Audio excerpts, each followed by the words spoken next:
Good morning, everyone. Today we will begin with the introduction of the paper Literary Criticism and Theory till 19th century. Before jumping on the topic straight away, I just wanted you to have a beginning, an initiation, or a bridge that you really get to know what exactly you are going to do in this paper.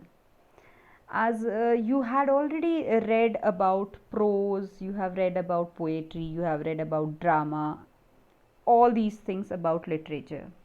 But one a major aspect which has not yet introduced to you uh, is literary criticism.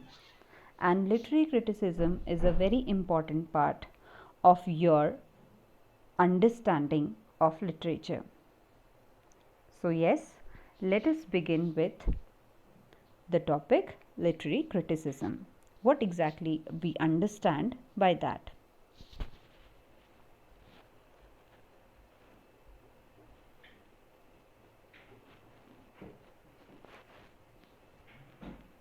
So, first is we have to understand what are the fundamentals of criticism. This term criticism, as you know, we have already always heard this word in a negative sense, because he criticizes me or she criticizes me is a word which we understand that is about finding fault.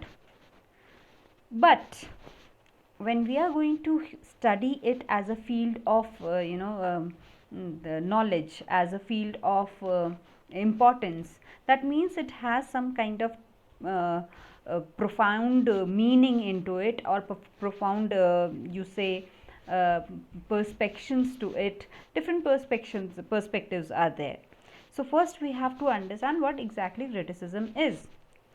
So as I in this screen, as you can see that this word criticism comes from the Greek word kritikos, which means able to discern and judge. That means there is the meaning judgment is there. But it is not just a casual judgment that we usually do, and it is easily understood that this quality of judging others is a very natural thing in every person. This is how we do friendship, this is how we select something for ourselves, because this is a basic quality in human being to judge something according to the choice. But that is a natural quality. But here we are not talking about a natural process of a common person. We are talking about in the sense of literature, literary criticism, right? So apart from being this innate talent, or the quality of being able to judge or approve or reject, that is innate, as I told you. Here we have to see criticism in formal aspects, where judging is not just to like or something, right? It is about seeing the merits and demerits of some piece of work. Since we are going to deal with literary criticism, we are talking about literature. There is criticism in movies, as you know, there are movie critics, there are movie reviews, you must have heard. So it is very easy to correlate with the topic that what we are exactly we are trying to get with criticism. This is very common that you have been hearing about in your past also. That is your movie criticism. Movie critics are there. Rajiv Masand is a very famous movie critic. When he gives some kind of feedback or some reviews, it is cherished by even by the the director or the actors, because Rajiv Masand has been considered as a popular movie critic. There are many other movie critics like that. So criticism has its position in every field of creative work, and here we are talking about literature. So this criticism is not done randomly. Definitely there are some particular set of rules and regulations, some standard and measures are followed in doing that. Let us now come to this literary criticism, as I have told you, because we are going to deal with it. So literary criticism is not a new thing. It is definitely a learning as a new thing in your studies, in your formal studies at college, at your in your college syllabus, but it is in itself not a new thing that has been introduced. Exactly, it is, as you know, it was born at the time your literary creativeness, creativity got into existence. Because how this happens, because it is merged with this talent, this art, or this, you may say, this quality is merged in a creative person. Because this is how the person decides that what I'm going to use in my creation, or what I'm not going to use. That is again a judgment, that you find something worthy of using it in your work, or presenting before the or the audience or the readers, right? So the artist has this innate quality, this hidden quality of judging, selecting.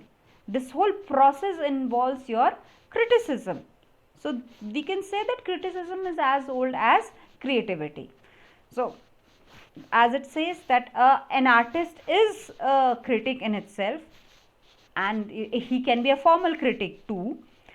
Plus there is another point, that a critic need not be an artist. He just needs to be a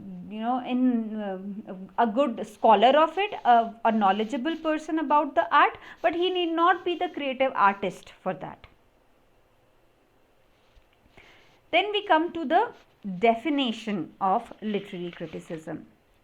Literary criticism, as I have discussed so much before, we will just see a formal definition given by the Random House Dictionary of English language, which says criticism is the act or art of analyzing and judging the quality of something, especially a literary or artistic work, musical performance, dramatic production, etc.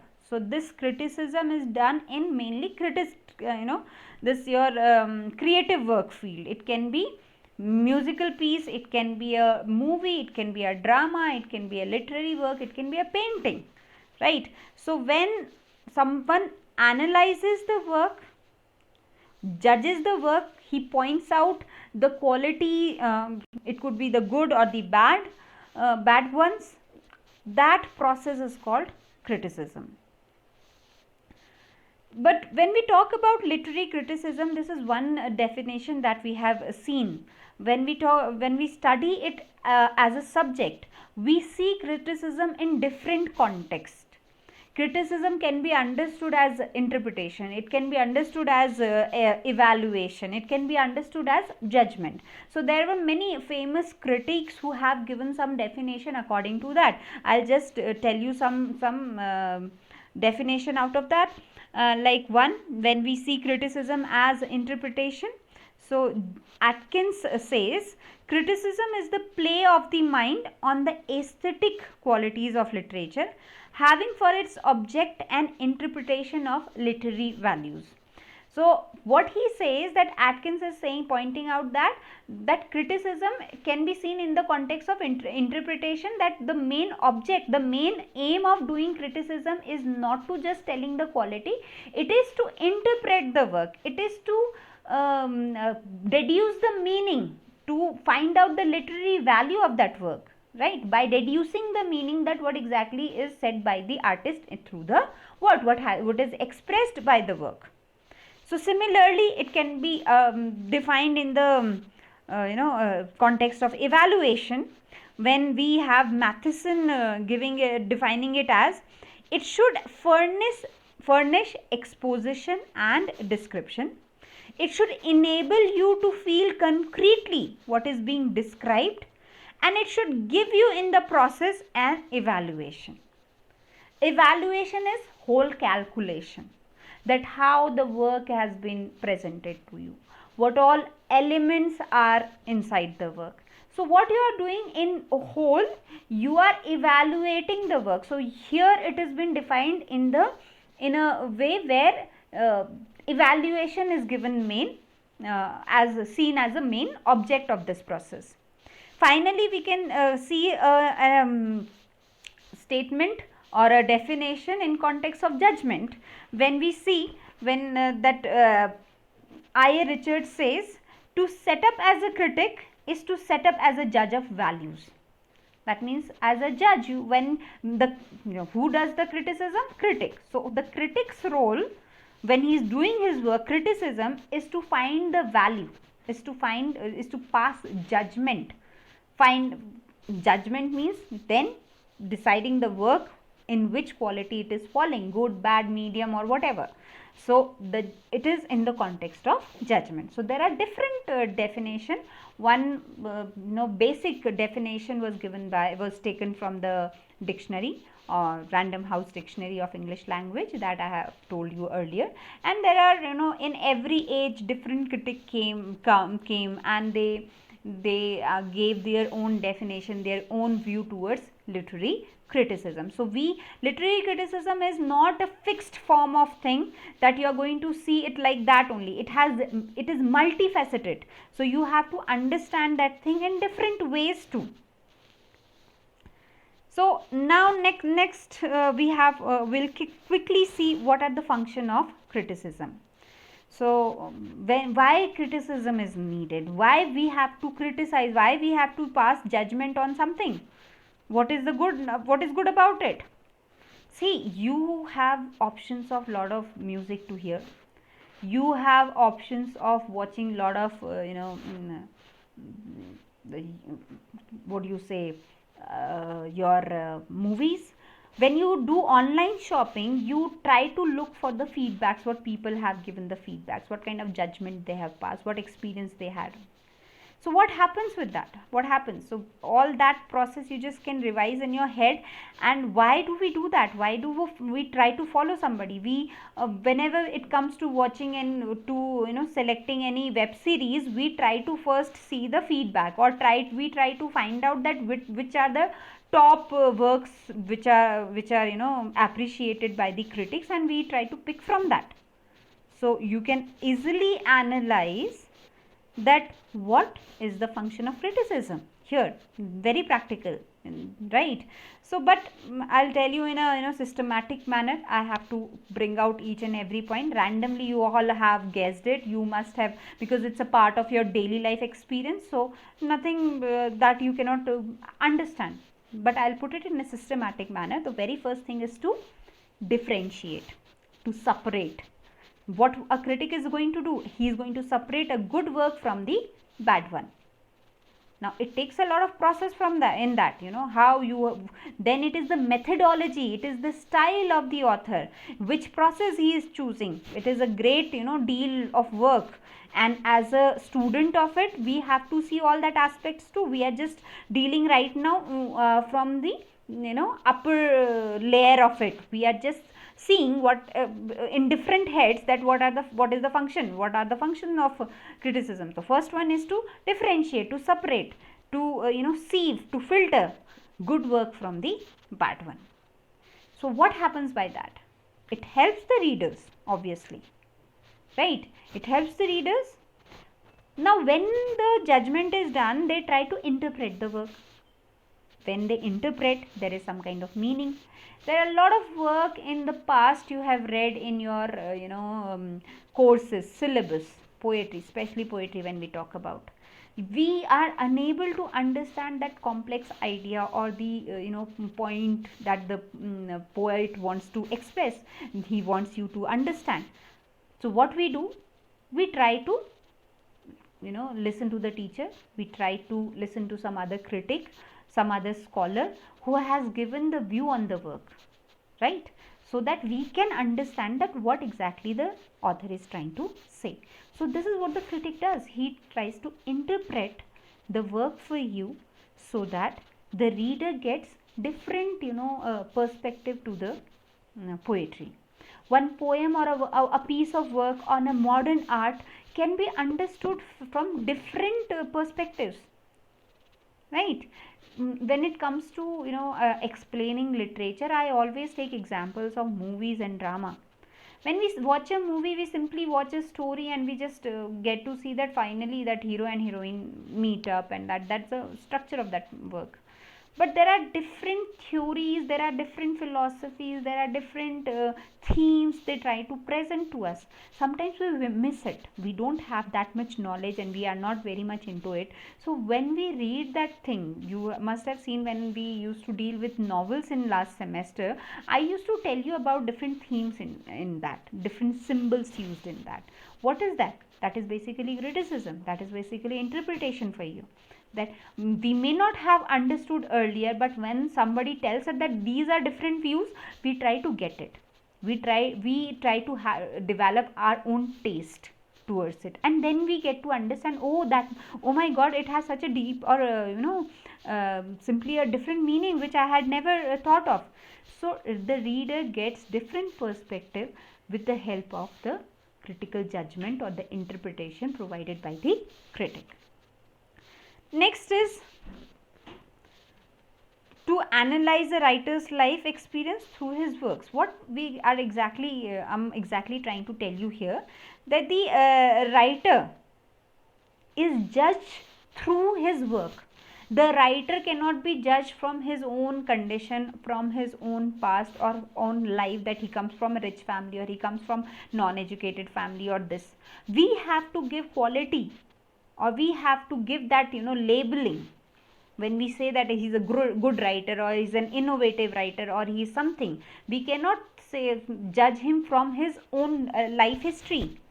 We have to judge it from the words that he has expressed, how well he has expressed, or how in well mannered way he has organized his thoughts, what kind of words he chooses.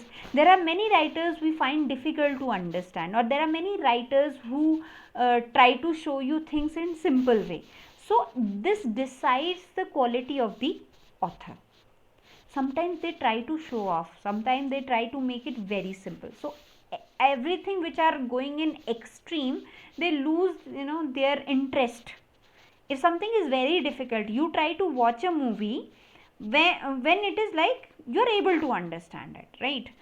Otherwise, if you lose interest, if when I was watching Basic Instincts, so not Basic Instincts, sorry, I was watching let's say an example of Revenant, the Revenant of uh, Leonardo DiCaprio, for which he won Oscar in his life, like that. He's been appreciated for whole life, all the movies he has done and all. But he received Oscar for The Revenant. When I watched the movie in the beginning, it was about it is a real figure on which his story has been expressed. But when I watched in the beginning, I didn't get the context because I did not know the history of it, right? I need to have some knowledge, but that happens when you do not have any knowledge about the topic. So you have to develop your interest in it, so you have to find some knowledge about it, then only you can understand. Otherwise you will simply lose interest into it. So an author has to be judged not by his past experience, not by his life, not by his class. He has to be, or not by his gender. Earlier, this is another problem, earlier female writers were not appreciated by the critics because of their gender. This is one major point that will come in future. When you will read about these things, you will get to know about this, that why women writers were not popular, their works were not appreciated at their time, because the critics used to judge them by their gender itself. So a writer should not be judged on these bases. They should be judged on the quality of the work, or the words they are writing, they are expressing through their works. And most importantly, as I began with that, and again I'm going to end with the same, mainly it deals with elucidation and evaluation of a literary work. How the critic is interpreting the work and how he is judging the work. This is the main function of criticism. Now quickly we will see there are forms of literary criticism. There are three main types. First is it's been divided. It has been done by basically Dryden, and then George Watson in his work Literary Critic has mainly given these three names. That is, first is legislative criticism. So what is legislative criticism? As the legislative means it deals with rules and regulation, right? So legislative assembly, you have heard, legislative assembly is the body which makes rules and regulation and runs the country, right? Similarly, legislative criticism, it deals with the rules and regulation that are being laid by critics for the writers to make their work better. Like somebody tells you that you should follow, it's a kind of workshop thing for the writers. They follow the instruction given by these older critics, basically because these works, what I'm talking about on how to write work, came from Greek masters or Latin masters of 5th BC, 4th BC and 1st century, like that. So at that time, there were critics who would tell the writers that how they should write. So this kind of criticism came from a very past time, and there are, in future also there were many, but it has a long history. You may say that it, in the beginning, it came from there itself. So this is legislative criticism. If you talk about the work of Aristotle, you talk about the work of Longinus, so they are basically, they tell you the rules and regulation. Then you have a theoretical criticism, which is also known as aesthetic criticism, because it deals with the study or the study of a principle of aesthetics. Basically, it tries to deal with the beauty in any art, in any work of art, how the beauty is functioning into it. So if we see the work of Philip Sidney, John Dryden, right? Then you have Edison, Coleridge. These all writers have talked about that how the work should be made beautiful, and the primary feature of any literary work is to please. Earlier, remember that in the past, literature was considered to be didactic. Didactic means to teach something. The function of literature should be to teach others, right? But with time, it happened that people try to see add this phase that the purpose of literature is not to teach but to derive pleasure.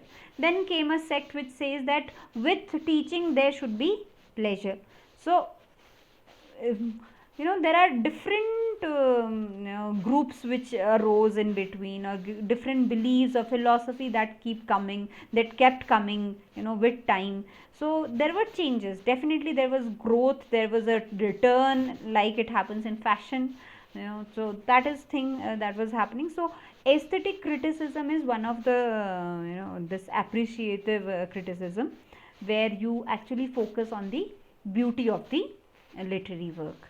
Though it is not very popular, but we cannot simply discard. There are many theories which are against it, but you cannot simply discard it. It has established itself as a kind of criticism. Now we'll talk about the last and the most important one, that is descriptive criticism. This is the kind of criticism that is now popularly accepted and is used. So it actually deals with the analysis of work of art. So main interpretation, judgment or evaluation, if you talk about any kind of context, this is the kind of criticism in which the theory, ultimately the broader picture fits in, right? It is the one, it is the part of literary criticism, but majorly it deals with descriptive criticism only. So let me tell you that this this analysis is done through discussion, appreciation, interpretation, or this is how an individual literary work is judged, is the criticism is done on it.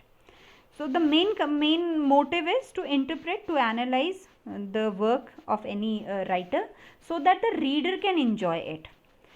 So it actually began with a poet, mainly with a poet. In the past, it happened that poet found that people are not able to understand their work, they are not able to comprehend their thought or idea, because they are just giving a poem. So there is no help for the readers or the audience to enjoy it. So what they started doing it, they started uh, interpreting or telling the context or telling their ideas or from where it has got inspired. So they started giving their own explanation to the poetry, so that more and more readers are able to enjoy it, right?